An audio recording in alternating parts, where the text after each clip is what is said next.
Welcome to the Mobile Home Park Mastery Podcast, where you will learn how to identify, evaluate, negotiate, perform due diligence on, finance, turn around, and operate mobile home parks. And now, here is your host, the fifth largest mobile home park owner in the United States, Frank Rolfe. Like millions of Americans, I really enjoyed the 1994 film Dumb and Dumber, but I'm really not enjoying the mobile home edition. This is Frank Rolfe, the Mobile Home Park Mastery Podcast. We're going to talk about some decisions that the government has made and is making right as we speak, which would seem to mirror the concept of Dumb and Dumber. Let me start off first with a story. At one time, my daughter wanted a cat, but I have cat allergies. I came up with the perfect solution. I decided we would get an outdoor cat. We would put out bowls of food and water. I would build it its own little dog house in which it would have heat in the winter. I had a very, very nicely landscaped yard with a big old fence around it to hold off any predators. The cat would have an absolutely idyllic life. So I called up the local Humane Society and said, "Hi, I would like to purchase a cat." And they said, "Oh, and where will the cat live?" I said, "Well, the cat will live outdoors." And they said, "Well, then you can't. We will not let you have a cat." It seems strange to me since last time I checked, cats from the beginning were an outdoor thing. But the woman was adamant, no, we would never allow a cat to live outdoors. So I said, "Well, then I'll make you a deal. Are you going to destroy any cats today?" And she said, "Yes, sadly, we must destroy cats on a regular basis. We can't find enough good homes for them." I said, "Okay, fine. Well, the cat that you're going to destroy today, give it to me." She said, "No." I said, "Why not?" "Well, because a cat would be rather be dead than to live in your yard." That always seemed really dumb to me. Didn't make a lot of sense, obviously. But that's what happens when you let bureaucrats make decisions for you. They don't always get it. They don't always act in your best interests. And sadly, that's what's been happening for years now with the federal government and mobile homes. How do I know this? Well, let's look at some of the dumb things from the past. Some of these HUD installation standards in the states that allow them make no economic sense. When you put a slab or piers or runners underneath a new mobile home, all you're gaining is that home will sink less with frost heave. And that means you won't have to pay to level it as frequently. Well, newsflash, leveling a mobile home is relatively inexpensive, a few $100s. But that pad you put under the home can cost $10,000 to $20,000 to pour.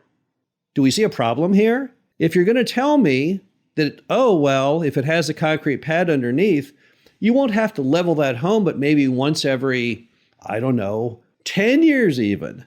And if you didn't, you might have to level it, maybe once every 3 years. So what's that save you? Well, about $600. Do you know what the interest is on $10,000 or $20,000? The interest is about twice the amount of the savings annually. It makes no sense, just like the cat. And then you have the fact that the government still continues to make no efforts to make mobile home mortgages more easily attainable for buyers. All those mobile homes you see being shipped along the highway, those are going into mobile home parks, and they're going there because the owner of the park effectively backstops and makes that mortgage possible. Because typically, they're in the loop somehow. If it's with the cash program, for example, the park owner, if the customer defaults, is going to pay the mortgage, abate the lot rent, make the improvements to get the home back out the door. Without that backstop, they'd never, ever bless that loan with that customer. The average mobile home is about $35,000. The average single-family transaction in the U.S. is about $375,000. The government bends over backwards to get that mortgage on that $375,000 home done. No effort at all on the $35,000. How does that make any sense? If the country is devoted to affordable housing, how can you tell me that not fostering programs to make homes that are a tenth of the cost of the traditional single family available to the masses? Again, I would have to say, well, gosh, that does seem kind of dumb. But now here's the dumbest of all. Article, Washington Post, just recently. After decades, Biden plans to make mobile homes greener. Oh my gosh, you're kidding me now. So Even though the government has these $10,000 and $20,000 add-ons in some states to siting a new mobile home, and they don't give out any help at all, no perceptible help as far as a customer being able to get a mortgage on a mobile home. Now we're going to go ahead and try and start doing this green initiative to stack, another maybe $10,000 or $20,000 again onto the cost of a mobile home. How does that make any sense? How is that not, once again, the story of the cat? Mobile homes are already pretty green. They're small. They don't cost a lot to heat or cool because their footprint, compared to a traditional stick-built, is a fraction of the size. And it takes a whole lot less carbon footprint to build a mobile home than a stick-built home or an apartment. So why are we being singled out now for a green initiative?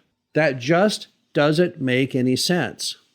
Instead, what the government should be doing is trying to figure out how to make the cost of mobile homes less. That would be the smart thing to do, right? With the COVID supply chain interruptions, the price of mobile homes has gone up again without this green initiative by around $10,000 or more. We are simply going in the wrong direction. If I was in charge of the government regarding affordable housing, I know what I would do. I would not take up the issue of making mobile homes more green. I would end and minimize my installation standards, and I would no longer require concrete slabs or piers or runners under the mobile homes. Then I would bring out vast programs to try and make mobile home financing more attainable. Right? That's the smart thing to do. But good heavens, let's not go down this path. Remember, there was a plan at one time, or a time in which mobile home sales and production was around 300,000 to 400,000 units a year. What are our American factories producing now? Only 100,000. Is that good? No. At a time in which the America's need for low-cost places to live has never been greater, to quote the New York Times, how in the world do we consider it a success when we're only producing 100,000 in factories that used to produce 400,000? Could you produce more homes and sell more homes if the price point was lower? Obviously. Could you sell more homes if the mortgage programs are more available? Clearly. That's what we need to put our focus on. How do we move the needle on mobile home production and shipments? That's what the government should be watching. Don't worry about leveling of a mobile home. Let's not worry about reducing the power bill by 3%. Let's worry about getting more units out the door and in the hands of people who need them. It amazes me always when things are so clearly obvious to those in the know inside the industry, but the government seems completely lost. I don't even know who you could ask in mobile home manufacturing, retail, or even mobile home park owners who would tell you, oh yeah, where the government needs to go right now to really make the lives of their customers better and the American public, we need to get more green. No, we don't have to get more green unless green is for the color of money. Let's work on initiatives to bring the price of homes down. Let's make credit more available to people who can then buy these homes. That would be the smart thing for all of us to do. Don't be the bureaucrat regarding the outdoor cat. Let's make smart decisions starting immediately to help Americans out who desperately need affordable housing. Read the headlines every day. The price of single family is skyrocketing. The price of renting apartments is skyrocketing. We are the only solution. We're the only non-subsidized way that an American can truly afford to live with dignity and a high quality of life on a reasonable amount of earnings. Come on, government, let's support our industry more. This would be no different than somebody who has a car sitting in their driveway that won't run, and their focus is on, should I do something with the carpet, more than how do I get the car to start? Let's all collectively hope and wish the government does not take up this green debate, but instead tables that and replaces that with a debate instead on how to ramp up manufacturing. Until you see 200, 300, 400,000 units being produced by American factories, let's table the green initiative. Once you see that kind of level of sales again, which the industry had for a long while in the past, then maybe we can take up the concept of green energy, unicorns, and rainbows. This is Frank Rolfe, the Mobile Home Park Mastery Podcast. Hope you enjoyed this. Talk to you again soon. Thank you for listening to the Mobile Home Park Mastery Podcast. Be sure to visit us at mhpmastery.com to subscribe to the show, read our show transcriptions, and access all of our great information on mobile home park investing.